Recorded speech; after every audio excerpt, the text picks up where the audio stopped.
പാക് ചാര സംഘടനയായ ISIക്ക് വേണ്ടി ചാരപ്പണി നടത്തിയ കേസിൽ പഞ്ചാബ് സ്വദേശി അറസ്റ്റിൽ. ഫിറോസ്പൂർ സ്വദേശി പ്രകാശ് സിംഗ് എന്ന ബദലിനെ രാജസ്ഥാൻ CID ഇൻ്റലിജൻസാണ് അറസ്റ്റ് ചെയ്തത്.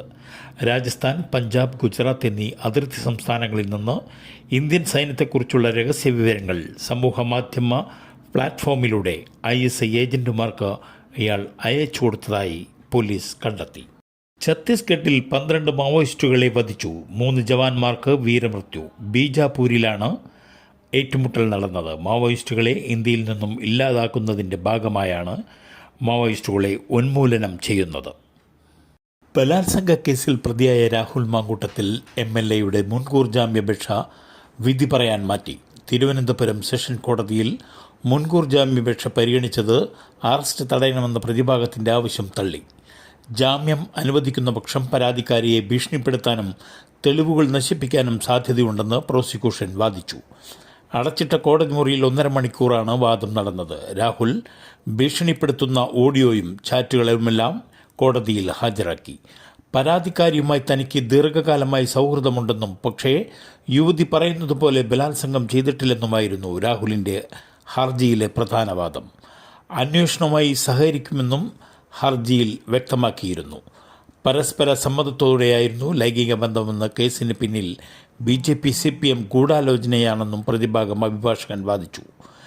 രാഹുലിൻ്റെ രാഷ്ട്രീയ ഭാവി തകർക്കാൻ ശ്രമിക്കുന്നുവെന്നും സ്വർണ്ണക്കൊള്ളയിൽ നിന്ന് ശ്രദ്ധ തിരിക്കാനാണ് ഇപ്പോൾ കേസ് വന്നതെന്നുമായിരുന്നു പ്രതിഭാഗം വാദിച്ചത്. കേസ് നാളെ വീണ്ടും കോടതി പരിഗണിക്കും.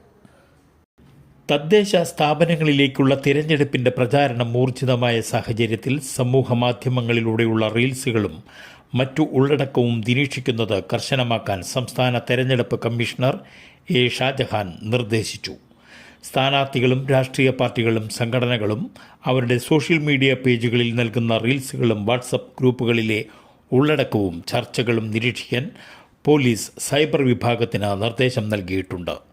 പ്രാദേശിക വാട്സപ്പ് ഗ്രൂപ്പുകളിൽ തിരഞ്ഞെടുപ്പിൻ്റെ ഭാഗമായി പ്രചരിപ്പിക്കുന്ന പാരഡി ഗാനങ്ങൾ, വോയിസ് ക്ലിപ്പുകൾ, വീഡിയോകൾ, ആനിമേഷനുകൾ, ഇമേജ് കാർഡുകൾ എന്നിവ പ്രത്യേകമായി നിരീക്ഷിക്കും. അനൗൺസ്മെൻറ്റുകളിൽ ജാതി, മതം തുടങ്ങിയവ ഉൾപ്പെടെയുള്ള വ്യക്തികളുടെ സ്വകാര്യ വിവരങ്ങൾ പരാമർശിക്കുന്നത് മാതൃകാ പെരുമാറ്റച്ചട്ടത്തിൻ്റെ ലംഘനമാണ്.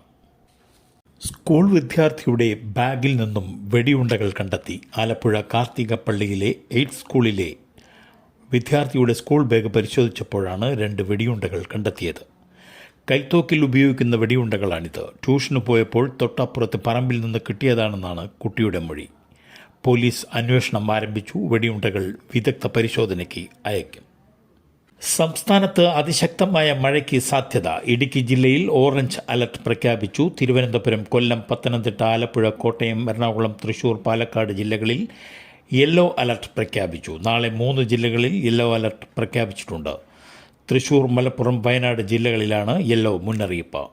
ഡിറ്റ്വ ചുഴലിക്കാറ്റ് ശക്തി കൂടിയ ന്യൂനമർദ്ദമായി തുടരുകയാണ്. ഇതിൻ്റെ സ്വാധീന ഫലമായാണ് കേരളത്തിൽ മഴ. കേരള, ലക്ഷദ്വീപ് തീരങ്ങളിൽ ഇന്നും നാളെയും മത്സ്യബന്ധനത്തിന് വിലക്കേർപ്പെടുത്തിയിട്ടുണ്ട്. തെരുവുനായ ശല്യവുമായി ബന്ധപ്പെട്ട പരാതികൾ പരിഹരിക്കുന്നതിനായി സംസ്ഥാന കൺട്രോൾ റൂം പ്രവർത്തനം ആരംഭിച്ചതായി തദ്ദേശ സ്വയംഭരണ വകുപ്പ് പ്രിൻസിപ്പൽ ഡയറക്ടർ ജെറോമിക് ജോർജ് അറിയിച്ചു. കൺട്രോൾ റൂം ദിവസവും രാവിലെ 10 മണി മുതൽ വൈകിട്ട് 5 മണി വരെ പ്രവർത്തിക്കും. കുളിക്കുന്നതിനിടെ ഹീറ്ററിൽ നിന്നുള്ള വിഷവാതകം ശ്വസിച്ച് 24-കാരിക്ക് ദാരുണാന്ത്യം. നവംബർ 29-ന് മദന നായകനഹള്ളി പോലീസ് സ്റ്റേഷൻ പരിധിയിലെ തൊട്ടടഗഡ്ഡു ദഹള്ളിയിലാണ് സംഭവം നടന്നത്. ഹാസൻ സ്വദേശിയായ ഭൂമികയാണ് മരിച്ചത്. 4 മാസം മുമ്പായിരുന്നു കൃഷ്ണമൂർത്തിയും ഭൂമികയും വിവാഹം കഴിച്ചത്. സംഭവം നടക്കുന്നതിന് 15 ദിവസം മുമ്പാണ് ദമ്പതികൾ വാടക വീട്ടിലേക്ക് താമസം മാറിയത്. കുളിക്കുന്നതിനിടെ ഗീസറിൽ നിന്ന് ചോർന്ന വിഷാംശമുള്ള കാർബൺ മോണോക്സൈഡ് വാതകം ശ്വസിച്ചായിരുന്നു മരണം.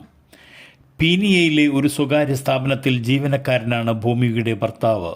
വെള്ളിയാഴ്ച രാവിലെ ഇയാൾ ജോലിക്ക് പോയ ശേഷമായിരുന്നു സംഭവമെന്ന് പോലീസ് പറഞ്ഞു. വൈകുന്നേരം വീട്ടിൽ തിരിച്ചെത്തിയ കൃഷ്ണമൂർത്തി വാതിലിൽ മുട്ടിയിട്ടും ഫോൺ എടുത്തില്ല.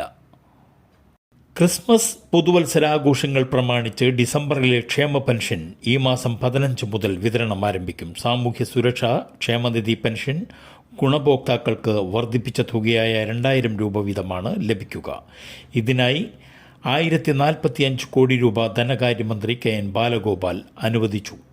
62 ലക്ഷത്തോളം പേർക്കാണ് പെൻഷൻ ലഭിക്കുന്നത്.